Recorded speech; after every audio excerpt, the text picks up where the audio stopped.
Shalom, Israel. Brother Reggie Jr. here. So today, guys, we're going to be reading Leviticus chapter 19. And Leviticus chapter 19 is basically Exodus 20 through 23. The Lord is pretty much just giving Israel a reminder of how he expects them to treat one another once they get in the land. He's showing them how to love him and love their neighbor. That's all this chapter about. This chapter is a reminder. And see, the Lord has to remind Israel, because if they don't love God and if they don't love their neighbor, okay, God is going to kick them out the land and they're going to be cursed, scattered in all nations. Because, brothers and sisters, that's the whole law. The whole law is about loving your God and loving your neighbor. Loving your God. How do you love God? By keeping the commandments. And what does those commandments teach you to do? How to love your neighbor. So that's what the whole law is about. And the Lord is just going to be giving Israel a little reminder. And with that being said, guys, let's go ahead and get into it. And it says, Leviticus 19:1. And the Lord spake unto Moses, saying, Speak unto all the congregation of the children of Israel, and say unto them, Ye shall be holy, for I, the Lord your God, am holy. Meaning you're going to be separated, unspotted from the world. You're going to let the world do what it do. But I expect you to be separate, okay? Untouched, cleansed, and clean from the filthiness of Babylon. Verse 3. Ye shall fear every man his mother and his father, and keep my what? Sabbaths. I am the Lord your God. It's like I told you. It's basically Exodus 20 through 23, showing you how to love God and how to love your brothers and sisters. Two greatest commandments, brothers and sisters. That's what the Lord is showing. So he said, you're going to honor your mother and father, and you're going to keep his Sabbath. That's what he's telling you. Verse 4. Ye shall not turn into idols, nor make to yourselves molten gods. I am the Lord your God. So you're not going to make any graven images to worship, and you ain't going to have no other gods before the Most High. Verse 5. And if ye offer a sacrifice of peace offerings unto the Lord, ye shall offer it at your own will. You're not going to do it because you forced. Your family told you, you need to make a peace offering. You ain't going to do that. The Lord wants everything to be done of your own free will, because you got to want peace between you and God. You have to want that. Nobody else can want that for you. You have to want that. Verse 6. It shall be eaten the same day ye offer it, and on the morrow, and if aught remain unto the third day, it shall be burnt in the fire. And if it be eaten at all on the third day, it is abominable. It shall not be accepted. Okay. Therefore, everyone that eateth it shall bear his iniquity, because he hath profaned the hallowed thing of the Lord, and that soul shall be cut off from among his people. Verse 19. And when ye reap the harvest of your land, thou shalt not wholly reap the corners of thy field, neither shalt thou gather the gleanings of thy harvest. Thou shalt not glean thy vineyard. I mean, completely empty. You pick every single thing out of the vineyard. Lord say don't do that. Neither shalt thou gather every grape of thy vineyard. Don't be greedy. Thou shalt leave them for the poor and for the stranger. I am the Lord your God, and I like it. He said that's why you're not going to reap the corners. Not only does the Lord want you to leave something for the poor, he said the corners of the field, he want them to have easy access. He don't want them to have to walk through all of this stuff. He want them to just come straight up to it on the outside and just pick it. Want to make it. He want the poor to have easy access, basically. Verse 11. And see right here in verse 10, you can see, man, God is a God of equity. He always has an eye for the poor and those that are disadvantaged. He always has an eye for them. But Babylon, they don't care. If you poor in Babylon, you finished. That's not to say something could happen and you can get back on top, but Babylon, man, once you reach that state, I mean, it's a wrap.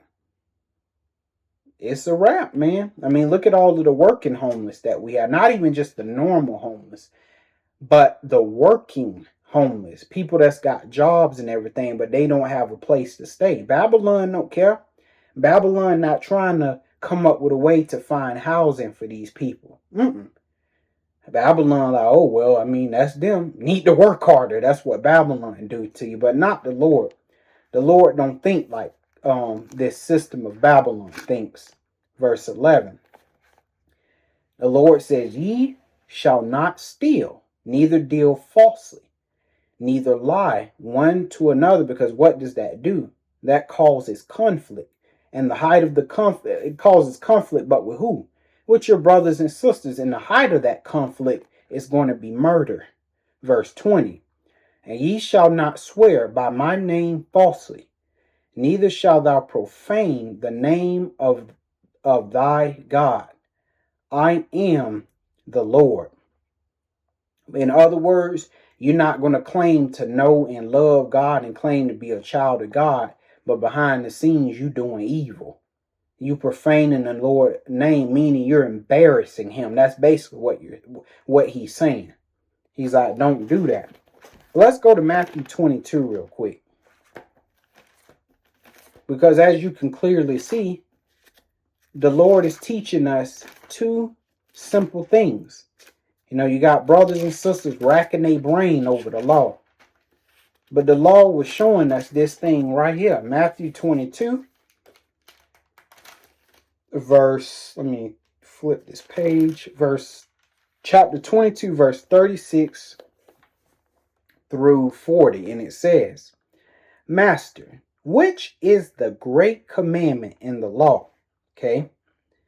Now, this question was asked by somebody who was a master in the law, trying to trip Jesus up. So they said, which is the greatest commandment in the law? Verse 37. And Jesus said unto him, thou shalt love the Lord thy God with all thy heart, meaning your mind, with all thy heart, and with all thy soul, and with all thy mind. 38. This is the first and greatest commandment, because if you love the Lord your God with all your heart, soul, and your mind, everything else will follow. That's why he said this is the first and greatest commandment. 39. And the second is like unto it, thou shalt love thy neighbor as thy love thyself. On these two commandments hang all the law and the prophets. Don't do anything to anyone else that you wouldn't want them to do to you. That's how simple this thing is. Literally, that's how simple this thing is. And brothers and sisters, they're racking their brains over this stuff. All the Lord is telling Israel to do, listen, do not mistreat your brothers and sisters, because you would not want them to mistreat you. That's the law, brothers and sisters. Okay. Now, where did I leave off of? Verse 13.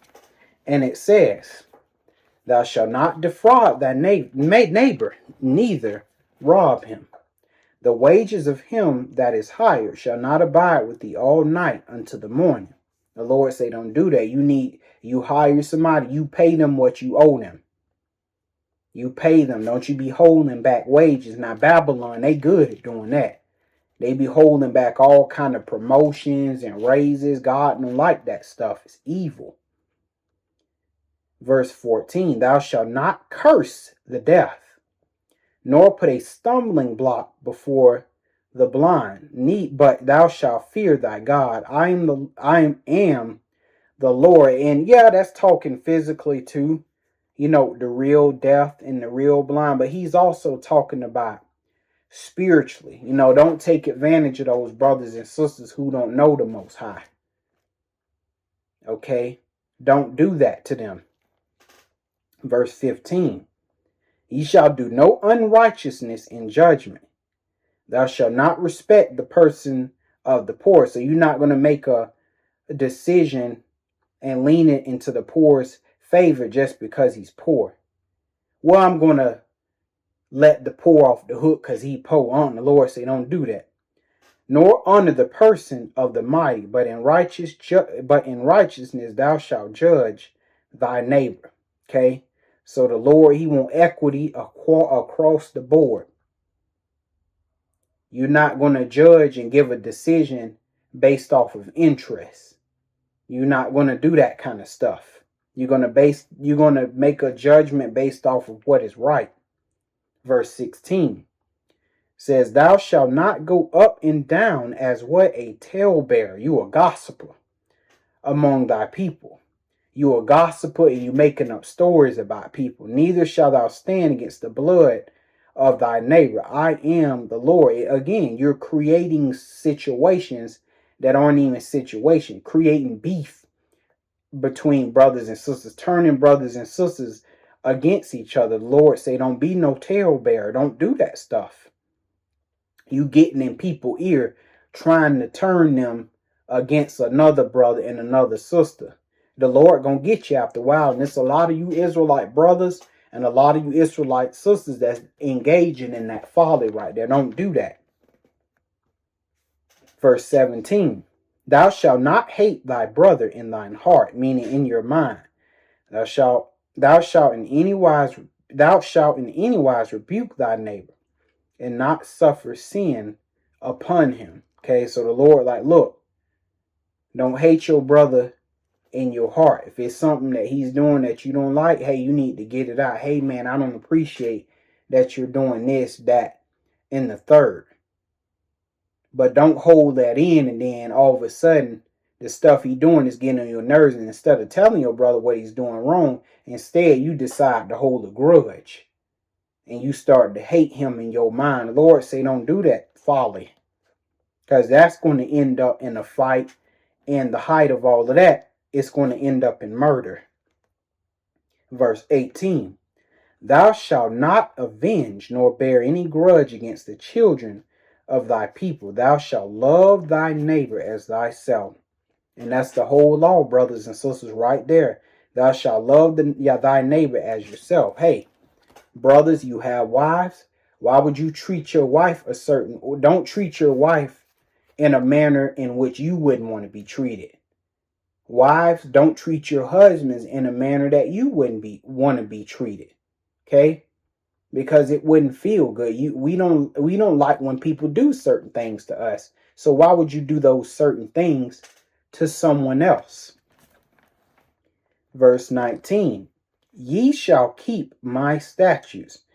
Thou shalt not let thy cattle gender with diverse kind. Okay, thou shalt not sow thy field with mingled seed. Now that right there, when it says thou shalt not let thy cattle gender with a diverse kind, that means you're not gonna make a ox. You're not gonna make an ox sleep with a cow. Okay, you're not gonna do that folly. I know they did some folly here in Babylon. I remember they had, what do they call it? A liger. Some of y'all probably know what I'm talking about. A liger.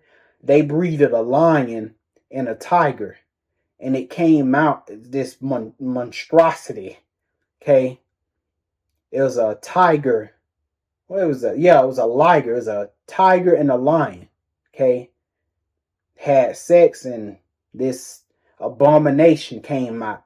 Called it a liger. You can look it up on YouTube. I think it's called the liger. But the Lord said you shouldn't do stuff like that. All right. Now, where was I? Yeah, he says, thou shalt not sow thy field with mingled seed. Neither shall a garment mingled of linen and woolen come upon thee. Verse 20. And whosoever lieth carnally with a woman, that is a bondmaid, betrothed to an husband, and not at all redeemed, nor freedom given her, she shall be scourged. They shall not be put to death, because she was not free. Exactly. 21. And he shall bring his trespass offering unto the Lord, unto the door of the tabernacle of the congregation. even a ram for a trespass offering. And the priest shall make an atonement for him with the ram of the trespass offering before the Lord for his sin which he hath done. And the sin which he hath done shall what? Be forgiven him. And when ye shall come into the land, and shall have planted all manner of trees for food, then ye shall count the fruit thereof as uncircumcised. 3 years shall it be uncircumcised unto you. It shall not be eaten of. But in the 4th year, all the fruit thereof shall be holy, to praise the Lord withal. And as you can see, brothers and sisters, we are far from our laws. We're far from our customs, our heritage. We don't know about any of these things. Why? Because we were born in somebody else's land, under their rules, under their laws. And so we don't understand what these righteous laws. I don't even understand. We don't understand why the Lord had us doing these things that we're doing. But they all had meaning to them. Verse 25. And in the 5th year ye shall eat of the fruit thereof, that it may yield unto you the increase thereof. I am the Lord your God. Ye shall not eat anything with the blood, neither shall ye use enchantment, nor observe time. So ain't none of that stargazing, ain't none of that reading palms, horoscopes. We not doing any of that divination. Lord say don't do that stuff the heathen do. But the Lord called us to be separate. Verse 27. Ye shall not round the corners of your heads, neither shall thou mar the corners of thy beard. You know what that means? Mar the corner of your beard. Sometimes you see some of the Africans do it. They'll make cuts in their face to where their beard never grows back. It's like permanently gone. It's permanently like scarred up to where the beard won't grow back. Okay? Lord say don't do that. Ye shall not make any cuttings in your flesh for the dead, nor print any marks upon you. I am the Lord. So stuff like tattoos, okay? Tattoos you're cutting in your flesh. The Lord say don't do that. And then he says, but well, you don't understand. It's not really for the dead. You know, it's a painting of it's a tattoo of a fish, or it's a tribal tattoo. Okay. But then the Lord says, nor print any marks upon you. It's not a tattoo or mark, even if it ain't for the dead. The Lord say, not even for the dead. You ain't even gonna put no marks on you. So none of that stuff, writing on yourself with a permanent marker, you know what I'm saying, design patterns. The Lord say don't do any of that stuff. That's stuff the heathen do. Or you got people burning brands in themselves. The Lord said don't do that.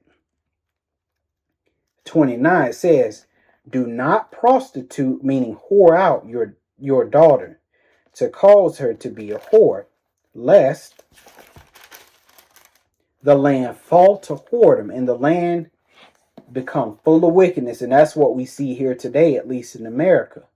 Fornication and prostitution and everything going on everywhere. And what did you see as a result? Wickedness. It's everywhere. It's all over the place. Just unbridled lust. Verse 30, and it says, ye shall keep my Sabbaths and reverence my what? Sanctuary. I am the Lord. So the Lord making it very clear, brothers, so he keep repeating that Sabbath. You got to keep the Sabbath day. 31.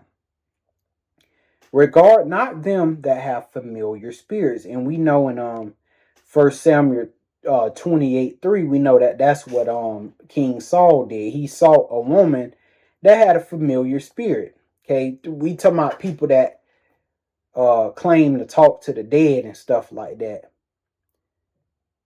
Terrence, if you can hear me, talk to me. And the Lord say, hey, ain't none of that stuff, man. Don't do that. Plus, too, because you're opening up yourself to something you don't really understand. It says, neither seek after wizards to be defiled by them. I am the Lord, your God. And why do people go seek wizards and familiar spirits? Because usually there is something that they want in this life that they don't have.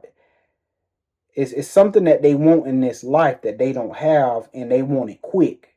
That's why most people don't consult God, because they know God ain't gonna give them that quick success, that quick thing that they want. So they go seek horoscope, palm readers, and all that stuff. But you ain't got to do that. Just live right, serve God, and He'll give you the desires of your heart. 33. And if a stranger sojourn within your land, ye shall not vex him. But the stranger that dwelleth with you shall be unto you as one what? Born among you. Why? Because that stranger, which is an Israelite, wasn't born among you like you are. He was born in another country, and he's coming to sojourn. But you're going to treat him just like he was an Israelite born in the land. You're not going to treat him any different. You're not going to look at him and treat him with disgust. And thou shalt love him as thyself, for ye were strangers in the land of Egypt. So, hey, y'all were strangers in the land of Egypt, and y'all know how that felt. To be outcast, to be treated differently, to be treated like scum, something to be repulsed. You knew how that feels. So the Lord, like, hey, don't do that to your brothers. 35. You shall do no unrighteousness in judgment, in meat yard, in weight, or in measure. Just balances, just weight, a just ephah, and a just hin shall ye have. We know Babylon ain't got none of that. Everything is crooked and corrupt. Says, I am the Lord your God, which brought you up out of the land of Egypt. Therefore shall you observe all my statutes and all my judgments, and do them. I am the Lord. And I hope you guys got some understanding, brothers and sisters, and I will see you in the next chapter. Shalom.